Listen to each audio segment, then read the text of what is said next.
Cuando alguien desaparece sin dejar rastro, debe ser una de las cosas más tortuosas que le suceden a la familia y amigos que dejan atrás. Y a medida que los días y las semanas se convierten en meses y años, las esperanzas de un final feliz se vuelven cada vez más escasas, a menudo terminando con el hallazgo de un cuerpo, que finalmente al menos ofrece algo de cierre.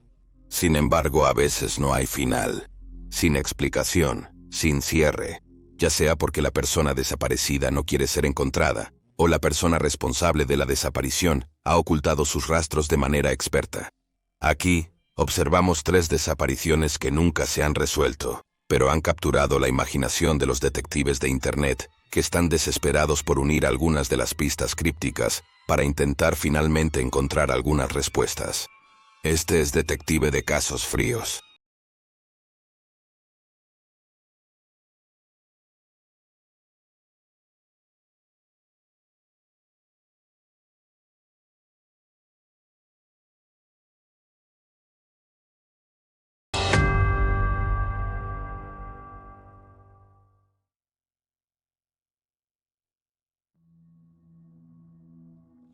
Jalik Kaminaluvia. Jalik Kaminaluvia nació el 2 de agosto de 1995 de una madre que, lamentablemente, era adicta al crack y al alcohol, como no es raro en tales situaciones. Jalik también nació adicto a la cocaína. Con su madre incapaz de cuidarlo, Jalik pasó su primera infancia en diferentes hogares de acogida, antes de ser finalmente adoptado en 2007 por Jocelyn McDonald y Esteban Kerr, quienes ya tenían 3 hijos biológicos y una hija adoptada. Comprensiblemente, Jalik era un niño difícil, y a pesar de ser muy inteligente, también estaba muy perturbado y propenso a berrinches violentos, aunque se consideró que Kerr y McDonald eran un hogar terapéutico, supuestamente adecuado para sus necesidades especiales. Sin embargo, llevaban un estilo de vida muy inusual en su hogar en el condado de Washington, Nueva York. No tenía agua corriente, los baños eran letrinas, la energía venía de un generador, todos dormían en una habitación, y todos los niños eran educados en casa. La familia afirmó que vivían de esta manera porque era mejor para el medio ambiente. Poco después de su adopción, Jalik se tornó un problema para su familia, y se dice que sus 4 hermanos le tenían miedo, y según su padre adoptivo, Jalik amenazó con violar a un niño en la pequeña escuela en casa a la que asistía. Así que solo 3 meses después de que fue adoptado, Kerr y McDonald llamaron a una línea de ayuda en crisis y les dijeron que Jalik era inmanejable. McDonald dijo que le tenía miedo, era un peligro para la familia, y ya no quería que se quedara en su casa. Incluso pidió revertir la adopción. El trabajador de crisis le dijo que esto no era posible ya que la adopción era vinculante. Entonces, en cambio, sugirió cuidado de respiro. Jalik fue enviado a la casa de Elena y Tomás Persona. Habían proporcionado cuidado de respiro para Jalik anteriormente, así que ya los conocía. Jalik se quedó con los Persons hasta el 1 de noviembre de 2007 cuando regresó a Kerr, quien planeaba enviarlo a otro hogar de respiro al día siguiente. Tristemente, Jalik nunca hizo ese viaje. En la noche del 1 de noviembre, Jalik pasó la noche con Esteban Kerr, en la casa del padre de Kerr en Greenwich. La pareja estaba sola en la casa, y no habían regresado a la casa familiar ya que querían proteger a los otros niños de sus estallidos violentos. Kerr indica que se despertó al día siguiente cerca de las 7:30 de la mañana, y descubrió que Jalik había desaparecido. Dejó atrás una nota que decía: «Queridos todos, lo siento por todo. Ya no seré una molestia. Adiós, Jalik». Jalik, de 12 años, nunca más ha sido visto o escuchado desde entonces. Kerr tardó 90 minutos en reportar a su hijo desaparecido. Inicialmente indicó que faltaban una bolsa de lona y el juguete favorito de su hijo. No obstante, estos ítems fueron hallados después en su garaje. Jalik no tenía efectivo ni tarjetas de crédito consigo cuando desapareció. Una búsqueda extensa del área no arrojó nada, y en pocos días, la policía anunció que sospechaban de un juego sucio, ya que era poco probable que un niño de esa edad pudiera sobrevivir por su cuenta. Fue clasificado como desaparecido en peligro, aunque no se descartó la posibilidad de que Jalik se escapara o se suicidara. La sospecha cayó inmediatamente sobre sus padres adoptivos, y aunque McDonald's se sometió a un polígrafo y pasó, Kerr se negó a tomar uno. Dijo que tenía una condición médica y por lo tanto era demasiado poco confiable. También no estaba dispuesto a dar una muestra de ADN. La pareja afirmó que Jalik, que es birracial, siempre se identificó como negro, y siempre se sintió más cómodo entre los afroamericanos, y creían que se había fugado para vivir dentro de una comunidad afroamericana, posiblemente Albany, donde vivían los medio hermanos de Jalik. Sin embargo, no hay absolutamente ninguna evidencia de esto, y la policía desacreditó la afirmación desde el principio, y declaró al padre adoptivo de Jalik como una persona de interés en la desaparición de su hijo. La policía registró exhaustivamente su casa y la casa del abuelo, porque sospechaban que Jalik podría estar enterrado allí. Además, la policía, los guardabosques y el FBI peinaron los bosques y las vías fluviales alrededor de los pueblos del condado de Washington, Greenwich y Cambridge. Incluso buscaron en los campamentos donde la familia vacacionaba, pero no se encontró rastro alguno. Aunque Jalik no tenía contacto con su familia biológica, todavía hay varias personas que realmente lo extrañan y continúan buscando respuestas. Estos incluyen a algunos de sus cuidadores de crianza y su abuela adoptiva materna, Barbara Riley, quien incluso estableció un grupo de trabajo dedicado a encontrar a su nieto desaparecido. Parece que los únicos que quieren olvidar a Jalik son sus padres adoptivos, Jocelyn y Stephen. Barbara cree que la carta que Jalik dejó cuando desapareció era parte de un proyecto escolar anterior y había sido escrita semanas antes de que desapareciera. Hasta el día de hoy, Bárbara sostiene que su yerno sabe más y podría haber matado a Jalik. Dijo que su comportamiento a lo largo de los años la lleva a creer que es capaz de lastimar a un niño. Bárbara ahora está distanciada de su hija y ya no se hablan. Durante las investigaciones, el padre adoptivo de Jalik ha mentido repetidamente a la policía sobre su paradero la noche que Jalik desapareció. Afirmó que durmió toda la noche, pero la policía encontró una imagen de una cámara de vigilancia que capturó una camioneta muy similar a la suya. Sin embargo, Kerr negó su solicitud de examinar su camioneta. También analizaron los datos del teléfono celular de Kerr, y este se activó en un área lejos de la casa de su padre, donde dijo que se estaba quedando con Jalik. Pero quizás lo más sospechoso de todo es que varias personas sorprendieron a Kerr arrancando carteles de persona desaparecida de su hijo. Kerr lo negó, pero admitió que pidió a los dueños de las tiendas que los quitaran. Sin embargo, varios testigos juran que vieron a Kerr quitando los carteles. En enero de 2008 hubo un avance sorprendente. Se envió una carta a los medios y a la familia afirmando que Jalik aún estaba vivo y probablemente estaba siendo retenido por alguien. La carta dice: Jalik aún vive. Necesitaba un soldado para la guerra contra las drogas. Lo recogí en RT 40 después del 30. Está bien, no es falso. Dice: pregúntale a su mamá y papá. ¿Quién es la familia Macaroni? Mi gato llamado Diamante. ¿Por qué Franti grita fuego? No intentes mirar, no estamos allí. La carta no tenía dirección de retorno, pero se encontraba sellada en Westchester, New York. La policía sospechaba que el propio Kerr escribió la carta para desviar a la policía y despistarlos de su rastro. ¿Pero por qué haría esto? Es justo decir que el comportamiento de Jocelyn McDonald y Stephen Kerr ha sido muy inusual desde que desapareció su hijo, y parecían no tener ningún interés en unirse a la campaña para encontrarlo. En 2013 los padres adoptivos fueron reinvestigados, y el caso de Jalik fue reclasificado como una investigación de homicidio. Aunque debemos señalar, todavía no hay suficientes pruebas para acusar a ninguno de ellos de algún delito. Cuando Jalik desapareció, era un preadolescente en desarrollo, alrededor de 5 pies 6 y 105 libras con cabello al estilo afro. Hoy sería un hombre de 25 años. Una característica identificativa clave es un ligero impedimento del habla que le hace pronunciar la letra R como uddobrue. Todavía es posible que Jalik esté vivo, aunque a medida que pasan los años, tristemente se vuelve cada vez menos probable. Sin embargo, sus padres adoptivos están convencidos hasta el día de hoy de que él está vivo y viviendo con una familia que por razones desconocidas lo ha mantenido oculto. Si alguien tiene alguna información sobre este caso, por favor contacte al Departamento de Policía de Greenwich Village al 518-692-9332 Joan Risch. La desaparición de Joan Risch es uno de los casos de personas desaparecidas más peculiares que existen. Y aunque ocurrió hace casi 60 años, todavía sigue siendo un tema muy debatido con los detectives de Internet. Joan Risch era una madre de 31 años que vivía en Richfield, Connecticut con su esposo Martin, su hija Liliana de 4 años, y su hijo David de 2 años. Joan había sufrido una infancia algo trágica. Después de que ambos padres murieron en un incendio sospechoso, en 1940, Y antes de ser adoptada por su tía y su tío, fue colocada con padres adoptivos donde Joan dijo que su padre adoptivo la abusó sexualmente. Para 1961 Joan ya estaba felizmente casada, y aunque no se pensaba que tenía muchos amigos, era activa en su comunidad y era miembro de la Liga de Mujeres Votantes, y también se sabía que era ferozmente protectora de sus hijos. El 24 de octubre de 1961, Martín dejó su casa temprano para un vuelo de 8 a.m. a Nueva York para negocios. Tras su partida, Joan despertó a los niños y les preparó el desayuno. Luego dejó a su hijo con su vecina, Barbara Barker, para que pudiera hacer un par de recados. Primero, llevó a Liliana de 4 años al dentista. Luego fue al banco para cobrar un cheque antes de ir a la tienda a recoger algunas cosas.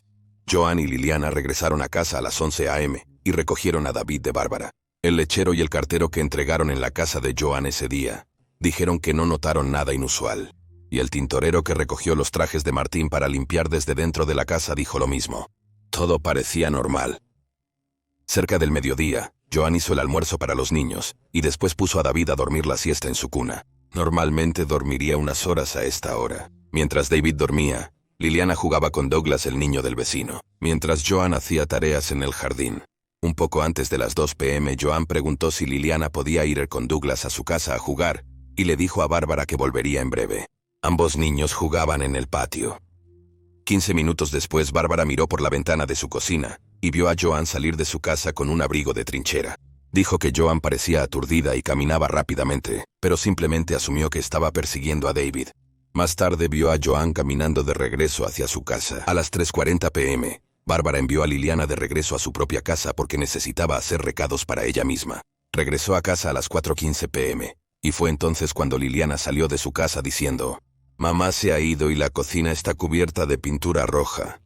Bárbara se apresuró a entrar en la casa. Encontró a David llorando en su cuna, pero no había señales de Joan. Y la pintura roja que Liliana dijo que vio no era pintura.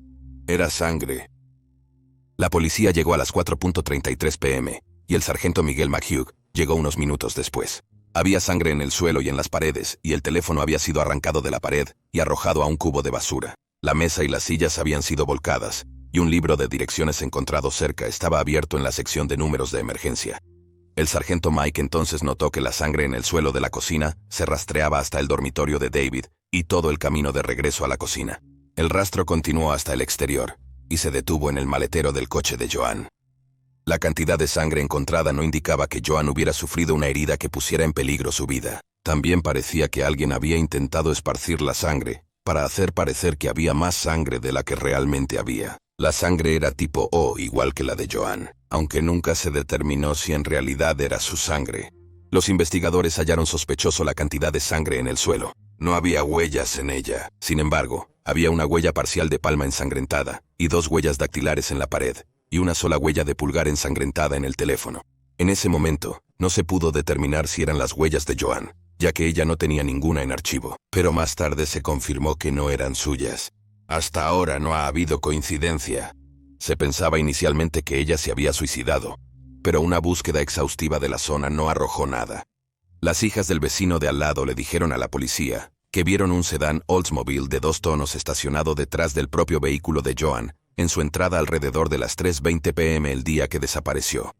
Otro vecino afirmó que vio un coche más pequeño estacionado en la calle, y el lechero dijo que también vio ese vehículo estacionado en la entrada de Joan 5 días antes, cuando entregó su leche matutina. Hubo varias personas que afirmaron ver a Joan el día que desapareció. Muchos informaron que la vieron caminando por la ruta 128 en Walton, que estaba cerca del embalse de Cambridge. Los investigadores siguieron estos consejos y buscaron cuidadosamente en el agua, pero no se encontró nada. Otro informe decía que ella caminaba por el costado de la ruta 2A que estaba cerca de su casa, vestida con un abrigo gris holgado y un pañuelo atado debajo de su barbilla como si estuviera tratando de ocultar su rostro. Se la describió como, cito, arrastrándose y encorvada, agarrándose el estómago, y tenía lo que parecía ser sangre o barro en sus piernas. En un giro extraño, las investigaciones revelaron que antes de su desaparición, Joan había sacado varios libros de su biblioteca local. Todos los libros eran sobre crímenes reales y misterio. De hecho, había sacado un total de 25 libros en los meses previos a su desaparición.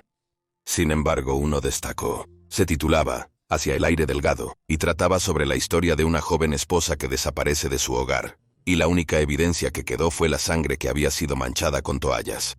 En el libro, la mujer dejó a su esposo y a su recién nacido para encontrar una vida más plena. ¿Podría haber sido esto lo que hizo Joan? Nadie lo sabe con certeza. Nunca se ha encontrado rastro alguno de Joan. Sin embargo, hay muchas teorías. Algunos piensan que Joan tuvo un aborto mal hecho o incluso espontáneo. De ahí provino toda la sangre, y eso es lo que vio el vecino. La pérdida de sangre puede haber desorientado a Joan, y ella intentó caminar al hospital o buscar ayuda y se desmayó, y se desangró hasta morir. O el abortista arruinó una operación. Entró en pánico, la siguió cuando salió tambaleándose de la casa y la asesinó, y deshizo de su cuerpo para cubrir sus huellas, haciendo parecer que la casa había sido invadida. Sin embargo, es importante destacar que no hay evidencia de que Joan estuviera embarazada, y si lo estaba, su esposo no lo sabía. Otros creen que el auto que se veía con frecuencia era el de su amante, y se fue con él para comenzar una nueva vida. Esto parece poco probable, ya que Joan vivía para sus hijos. Según informes, estaba felizmente casada, y no habría estado en su naturaleza involucrarse con otro hombre. La versión oficial es que fue asesinada por un intruso, y su cuerpo fue transportado, posiblemente, al pueblo cercano de Lexington, donde fue enterrada en un terreno vacío que años después se convirtió en una urbanización residencial. Pero a pesar de todas estas teorías e ideas revoloteando, aún no estamos más cerca de saber realmente qué sucedió en el caso de Joan Risch.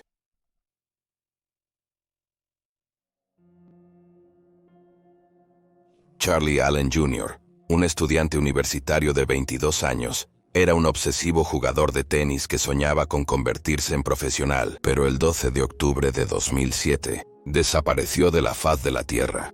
El día que desapareció, jugó tenis con su amigo Mason en Dartmouth, como estudiante de último año de psicología. Después del juego, la pareja comió pizza en la cafetería estudiantil. Luego se separaron. Debían reunirse de nuevo a las 8 p.m. para asistir a una fiesta. Sin embargo, Charlie nunca apareció.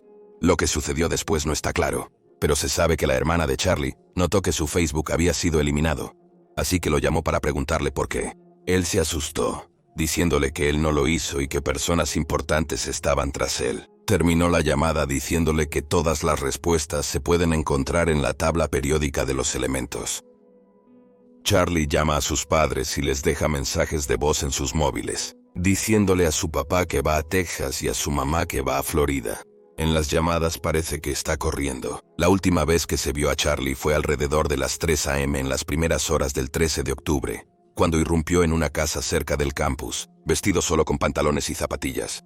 Cuando el dueño de la casa lo confrontó, preguntó si Mason estaba. Cuando la mujer dijo que no, se disculpó y huyó hacia el bosque. Nunca se le ha visto ni se ha sabido de él desde entonces. Sus padres se preocuparon cuando no pudieron contactarlo por teléfono y alertaron a la policía. Los investigadores encontraron que la computadora en su dormitorio había sido borrada. Lo único que encuentran es una búsqueda en la web de la Universidad de Texas. Jalan la mochila de Charlie en un patio, junto con sus zapatos. Su coche Ford Expedition azul de 1999 fue encontrado abandonado en el campus universitario, y parecía que alguien había dormido en él. Nunca se encontraron sus llaves, teléfono móvil y cargador. Una búsqueda extensa de la zona no arrojó nada. Sin embargo, se estableció que algunas cosas cambiaron en la vida de Charlie en los meses previos a su desaparición. Inexplicablemente había dejado de tomar su medicación para tratar su trastorno bipolar. Además de esto, legalmente había cambiado su nombre a Neo Babson Maximus. La razón exacta por la que hizo esto es desconocida, pero se piensa que quería un nombre más único para cuando se hiciera famoso como jugador de tenis. En los días posteriores a su desaparición, un camionero dijo que vio a un hombre sin camisa y sin zapatos pidiendo un aventón para salir de la ciudad con un camión. No se hizo más progreso sobre el paradero de Charlie hasta 2009, cuando un hombre llamado Stephen vivía en New Bedford cerca del campus de Dartmouth. Informó que un hombre tocó su timbre a las 4 a.m. Dijo que parecía desaliñado y pidió indicaciones para volver a SMU, un viejo acrónimo para Dartmouth. El hombre parecía asustado, y Stephen le pidió que esperara mientras llamaba a la policía. Pero cuando volvió a la puerta, el hombre había desaparecido. Cuando más tarde se le mostraron fotos de Charlie a este hombre, juró que ese era el hombre en su puerta. Muchos creen que Charlie pudo haber entrado en un estado maníaco sin su medicación, aunque la familia no está de acuerdo con esta teoría. También es probable que si Charlie hubiera entrado en un estado maníaco, se habría recuperado y sería fácil de rastrear. Otra teoría es que de alguna manera perdió la razón y la memoria, y simplemente se alejó sin tener idea de quién era. Sin embargo, aquellos que lo conocían creen que desapareció intencionalmente, sosteniendo que era demasiado inteligente para que el borrado del ordenador y la búsqueda en Internet fueran solo accidentales. O tal vez, como él afirmaba, personas importantes realmente estaban tras él.